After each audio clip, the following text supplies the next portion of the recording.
Okay, so for this one naman ay tuturo ko kung paano i-solve yung ating calorimetry. So for example number 1, how much heat is required to heat 15 grams of water which has 4.184 joules per degree Celsius or per grams degree Celsius from 20 degrees Celsius to 70 degrees Celsius. Okay, so naisulat ko na yung ating mga given for our mass, 15 grams. Our specific heat capacity is 4.184 joules per grams degree Celsius. Ang ating initial temperature is 20 degrees Celsius. Ang ating final temperature is 70 degrees Celsius. So, ang ating formula na gagamitin ay change in enthalpy or delta H is equal to SM delta T or pwede rin namang Q is equal to MC delta T. Same po yan ng formula. Iba lang yung kanilang mga letters or symbols. So, ang hinahanap natin dito ay yung heat or yung ating change in enthalpy. So, for our S is yung ating 4.184 joules per grams degree Celsius. Ang ating M is yung ating mass na 15 grams. Yung ating delta T, ang delta T po ay pinag-minus o pinag-subtract na final temperature at initial temperature. So, final temperature muna, 17 degrees Celsius minus 20 degrees Celsius. 70 minus 20 is 50 degrees Celsius. 50 times 15 grams is equal to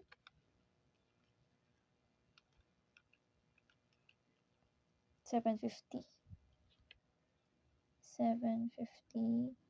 grams degrees Celsius.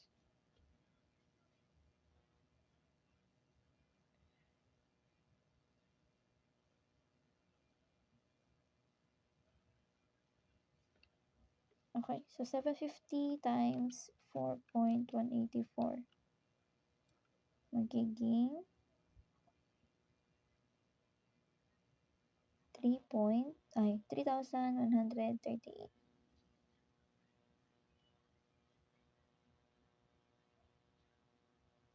Ano naman yung ating unit?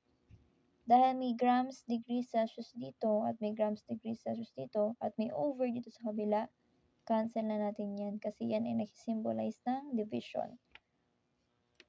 So, ang matitira lang ay yung ating J. Ito na yung ating answer for number 1. Next question. 293.7 joules of heat is removed from 5 grams of aluminum, causing the temperature to drop from 85 degrees Celsius to 19 degrees Celsius. What is the specific heat capacity of aluminum? Okay, so ang ating given ay may mass tayo, may heat tayo, may initial temperature, at meron tayong final temperature. Ang nawawala is yung letter S. So, doon sa ating question, ang nakalagay doon ay 293.7 joules of heat is removed. So, pag sinabing remove, ang ating heat ay negative.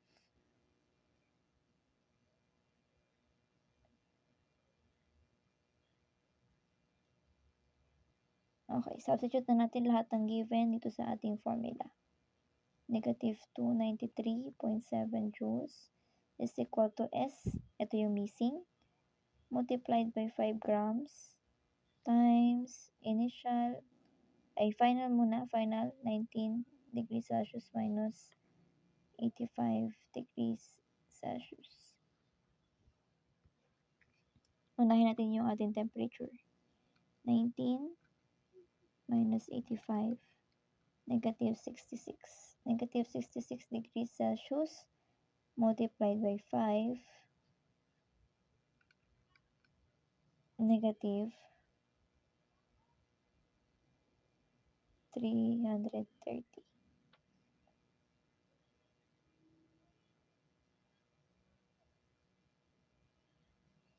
So, negative 330, para mawala siya dito sa side na to at para matira lang yung ating s, i-divide natin both side by negative 330. Bakit division? Kasi ang operation ng s at nung mismong negative 330 is multiplication, di ba? So, para ma-cancel to, divide natin both side. So, negative 293.7 divided by negative 330. Meron tayong 0.89. Okay. So, kung naaalala ninyo, may grams pala tayo dito. Grams degrees Celsius. Galing dun sa 66 tsaka sa 5.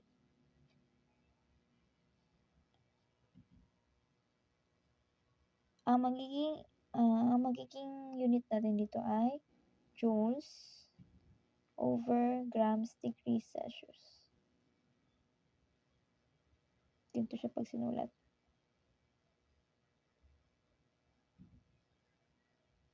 Kasi dahil division to, itong over na yan, ito yun, division. Ito na yung answer natin for number 2. Next, number 3. 500 joules of heat is added to 25 grams of iron metal na merong 0.45 joules per grams degrees Celsius at 22 degrees Celsius. Calculate the final temperature of iron metal. Okay, so ito yung ating mga given sa ating number 3. Ang nawawala sa atin ay yung ating final temperature. Substitute natin sa ating formula na delta H is equal to SM delta T. So, yung ating delta H is 500 joules of heat. Sabi doon ay added naman, kaya ang ating delta H is positive. Ang ating S is 0.45. Ang ating mass is 25. Ang ating final temperature is missing, so lagyan lang natin yung TF, minus 22 degrees Celsius. Unahin muna natin ipag-multiply yung 0.45 tsaka yung 25 grams.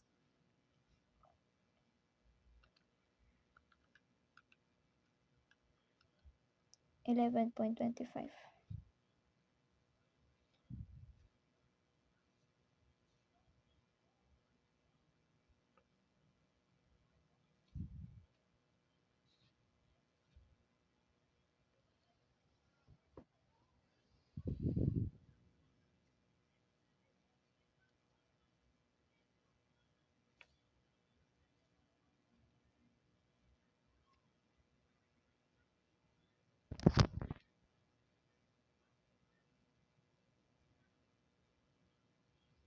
Okay, so para maiwan itong may variable na TF, divide both sides na natin by 11.25 joules degrees Celsius.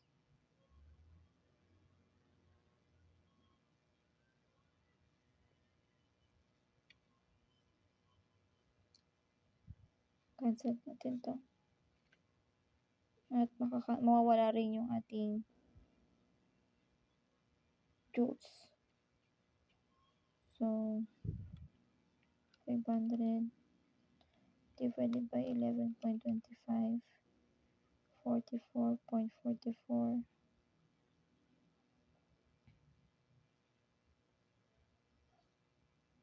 degrees Celsius. Naiwan lang yung degrees Celsius kasi meron tayong J.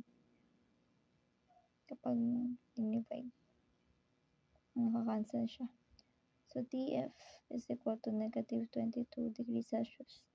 Para maiwan yung TF dito, bakit may equal?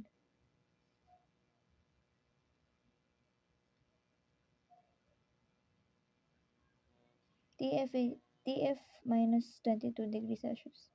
So, para maiwan yung TF, kailangan natin i-plus or mag-add tayo both side by 22 degrees Celsius. Bakit addition? Kasi ang ating operation ay minus, di ba? Kabaliktaran ng minus is addition. So, para makancel to, kailangan din i-add. So, 44.44 plus 22 magiging 66.44 degrees Celsius. Yan na po ang ating final temperature. Okay, next. 50 grams of an unknown metal or unknown material at 200 degrees Celsius was added to 100 grams of water at 25 degrees Celsius. The final temperature of the mixture was 41.8 degrees Celsius. What is the specific heat capacity of the unknown material? Okay. So, ito ang ating given for number 4. Pinaghiwalay ko yung water tsaka unknown material.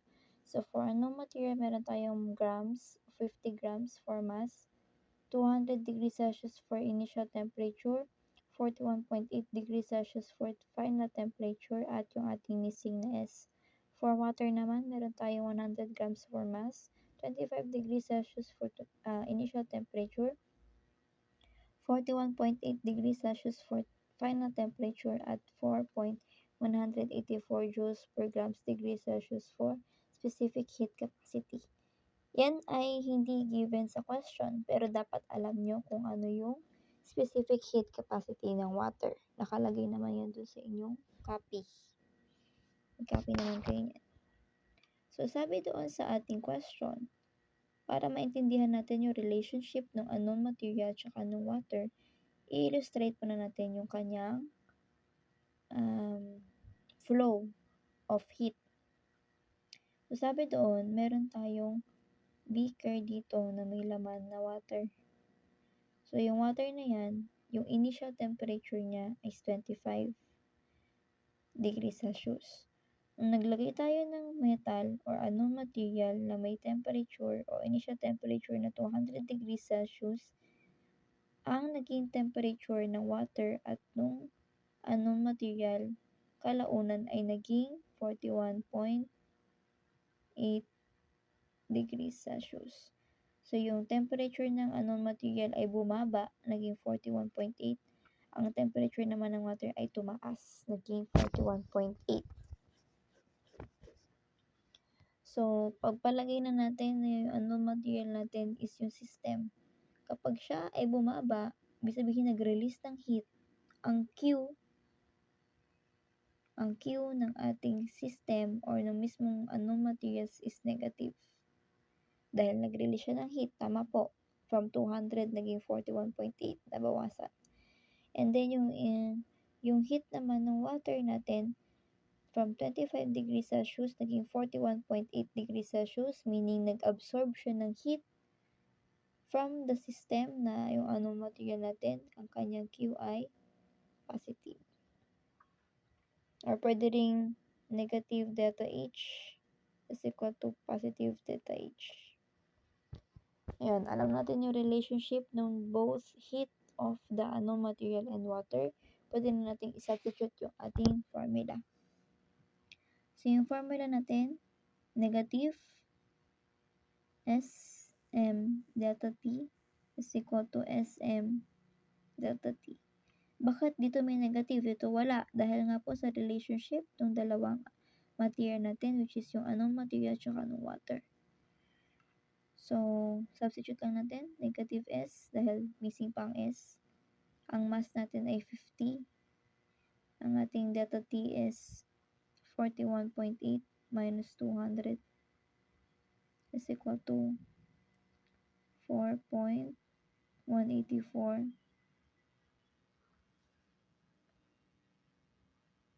times 100 grams multiplied by 41.8 minus 25.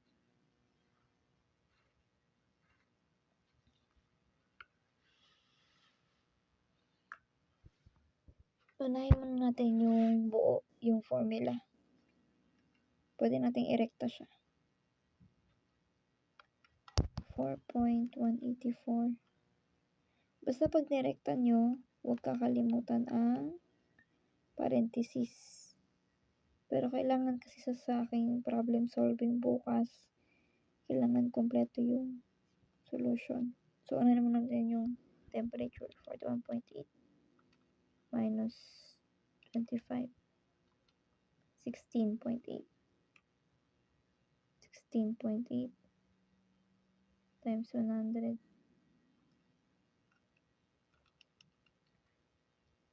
1,680. 1,680 times 4.8184. 7,029.12.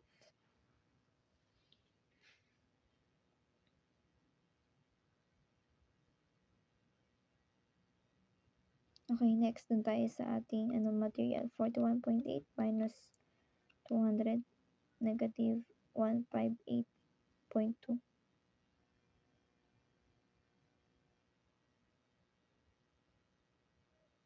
Multiply natin sa 50. 7,910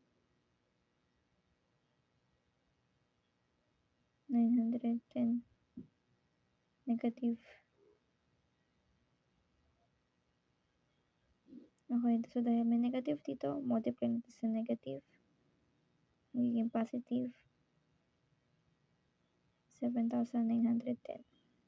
Para maiwan yung S, divide both sides by 7,910. Cancel.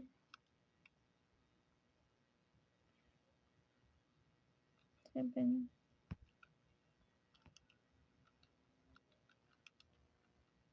Okay, the answer will be 0.89. Ang ating unit ay joules per gram degree Celsius. Yan lagi ang unit for specific heat capacity. Meaning, yung ating unknown material ay aluminum. Kasi aluminum ang mayroong ganitong specific heat capacity.